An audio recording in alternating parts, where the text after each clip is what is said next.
હા ક્યાં મૂકી દે કોણ જાણે. હા મમ્મી હશ આદિ હા હજી વયો જાય કોક દિવસ ના બુઠ્ઠી ક્યાં ગઈ પેલી? બુઠ્ઠી કામ કરતી હશે કઈ. હા એ રસોડામાં નથી તો મારે આવવું પડ્યું. હા કામ ચોર સાલી કઈ વાંધો નહીં. સાંભળો હા મીરાનો ફોન આવ્યો તો.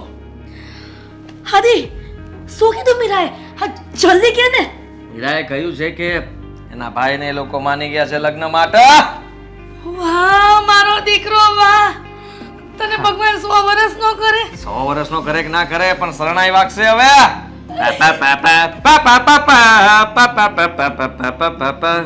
હે તારી શરણાઈ ગઈ ચૂલામાં. પણ હું શું કહું છું આપણા સપના અધૂરા ન રહી જાય. અધૂરા સપના કોઈ દિવસ રહ્યા છે તે આજે રહેશે. પણ રહી જશે શેના? કાળીના કારણે. અરે એને હવે કહી દઈએ ને ચોખવટ કરી નાખો. મારા સાસુને ફોન કરીને બોલાવી લ્યો અને કહી જાઓ કે ભાઈ આ તારી દીકરીને લઈ જાઓ. ઉપાડ ઉપાડ ઉપાડ ઉપાડ.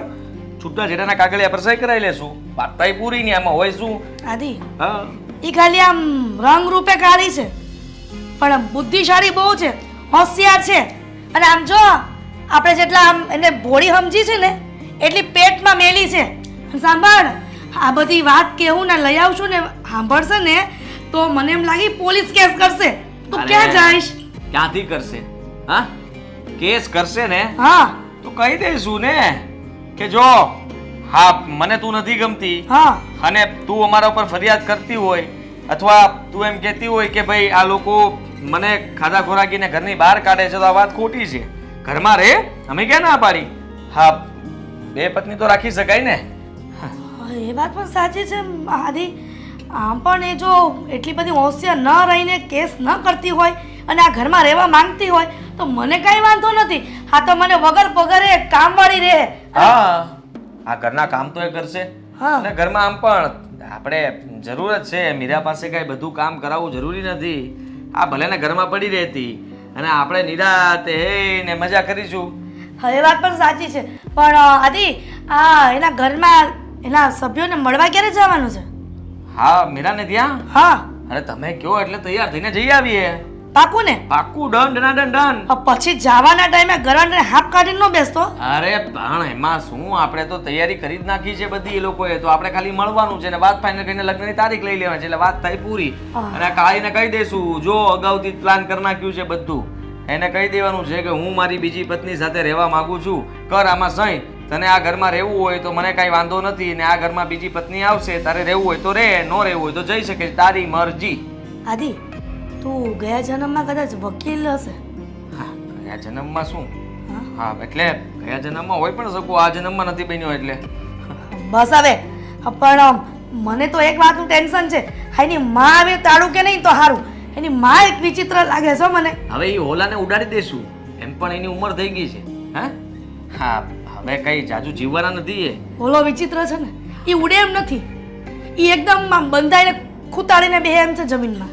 અરે પાંખો ઢીલી પડી ગઈ છે. બાકી એમાં કઈ વાંધો નથી. હજી ઘૂઘવાટા તો કરે જ છે. હા જુઓ એને છે ને હું કહી દઈશ કે સાસુમાં આ શાંતિ રાખજો. અમારા ઘરમાં વિઘ્ન નાખવાની કોશિશ ન કરતા નહીં તો પછી નકામું થશે. પણ આદિ મોડી આવશે પણ ઓડી આવશે હો. આ મીરા એટલે જોરદાર છોકરી છે. મને તો બહુ ગમતી હતી પહેલેથી હો. આ તે વાત કરીને ત્યારથી. આ કાળી તો ખબર નહીં હવે લોહી પીવા આવી તો લોહી પીને જ જશે. હા તો શું સાચી વાત તમારી. આને તો આખી જિંદગી ખરાબ કરી નાખી મારી તો. હા ત્યારે મેં વિચાર્યું નહોતું કે સાલું આવું થશે જીવનમાં. હા હું તો ખાલી ખોટો મારું તો નામ ચડી ગયું ચોપડે કે મારા એક લગ્ન થઈ ગયા છે. બાકી હજી કાચો કુવારો કાકડી જેવો છું. સાચી વાત છે. મને પણ મારા દીકરાને કાચો કાકડી જેવો કુવારો નહોતો રાખવો પણ હવે પરણી જશે. હવે હું દિલથી કહીશ કે મારી વહુ આવી રહી છે. હા આવી રહી છે મીરા. અને આમ જો આજુબાજુવાળા પાસે વટ પાડીશ કે આમ જો આ બધા કરતા સારામાં સારી વહુ લઈ આવી છું હું. હા આજુબાજુ વાળા બહુ ફરિયાદો કરતા હતા ને દાંત કાઢતા હતા ને બંધ થઈ જશે. કારણ કે કાળી તો ઘરમાં રહેશે. આજુબાજુ વાળા કહેશે કે લે આ તો જો હિરલબેન તો બબ્બે બહુ લાવ્યા. હા તો બ્લેક એન્ડ વ્હાઈટ કહેશે એનું શું પાછું?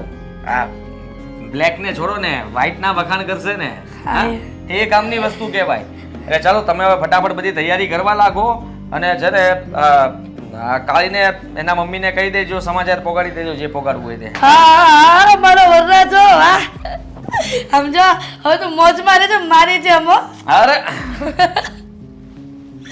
વાહ મારી બહુ એવી સરસ આવશે કે વાત પૂછવામાં આ બધાના મેણા હું ભાંગી નાખવાની છું. જુઓ તમે બધા હવે એમ કે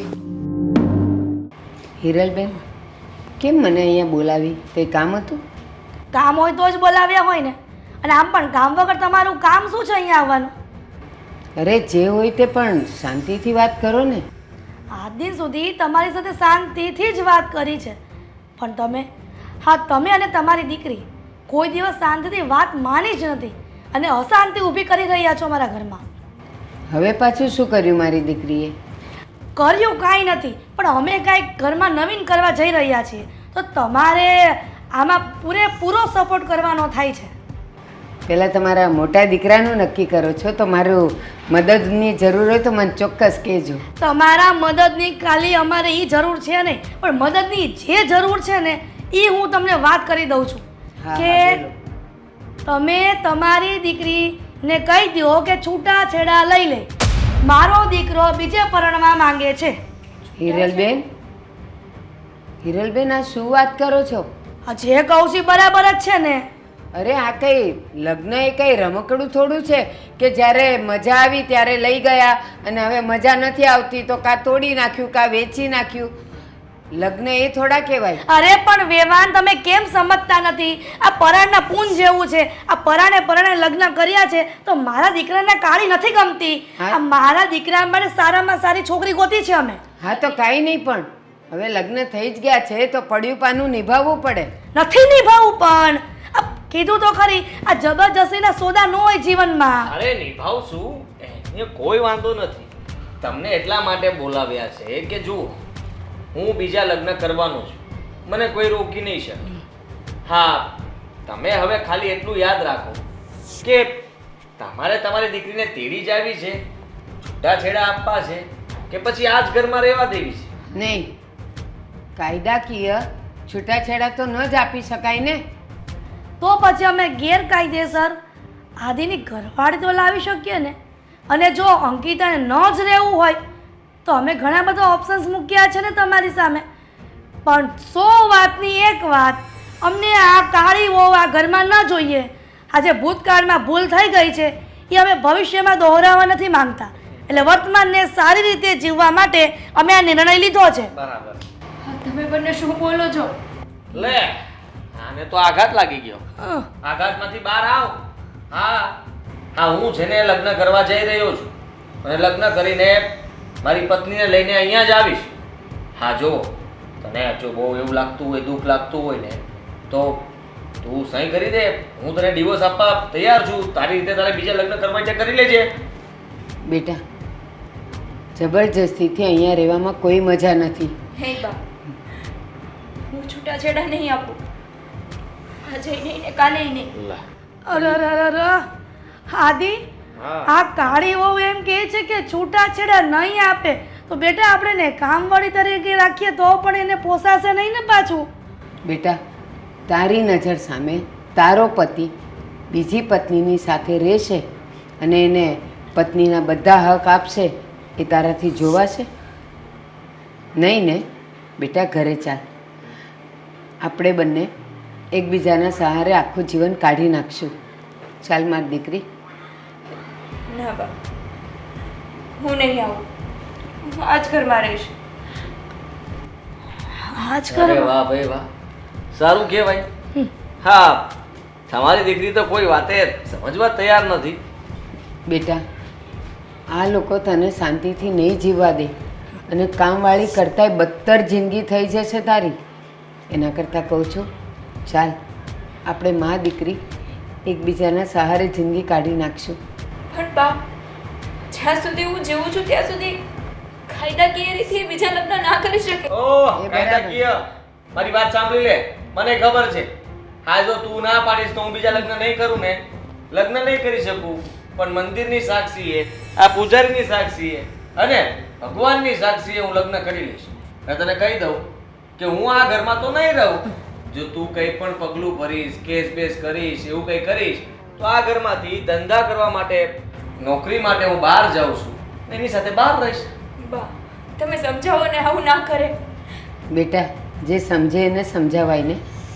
આ લોકોને શું સમજાવવાનું? ઓ વેવાણ જેને એ બોલવાની પણ ભાન નથી કે કોની સામે શું સમજોતા કરાય. આપણી સામે બે ધડક એવું કહે છે કે મારો દીકરો બીજા લગ્ન કરશે જ અને એની સાથે રહેશે. કોને ખબર કાલે એની સાથે દિલ ભરાઈ જશે તો એને પણ છોડી દેશે. આ લોકોનો કોઈ ભરોસો ન કરાય. એટલે જ તો કહીએ છીએ ભરોસો ન કરાય તો શું કામ કરો છો? હા, શું કરવાનું છે તારે? દિવસ આપવાના છે? નહીં, છૂટાછેડા તો હું આજે નહીં આપું અને કાલે નહીં આપું. આદિ નો આપે તો કાંઈ નહીં. હા, સામે રહીને જીવ બાળશે, જવા દે ને. પણ આપણે જે કરવાનું છે ને એ તો કરીને જ રહેવાનું છે. તો પછી બીજા લગ્ન કરું છું, વાંધો નથી ને તને? તમારે જે કરવું હોય ને એ કરો. હું એ જોઉં છું કેમ રહે છે આ ઘરમાં એવું. બસ આટલું જ કેવું હતું. હા, જઈ શકો તમે. બેટા હજી કહું છું માની જા. માની ગઈ? મારી વાત સાંભળ. અહીંયા હજી કોઈ બીજી સ્ત્રી નથી આવી. આ લોકોનું ચાલુ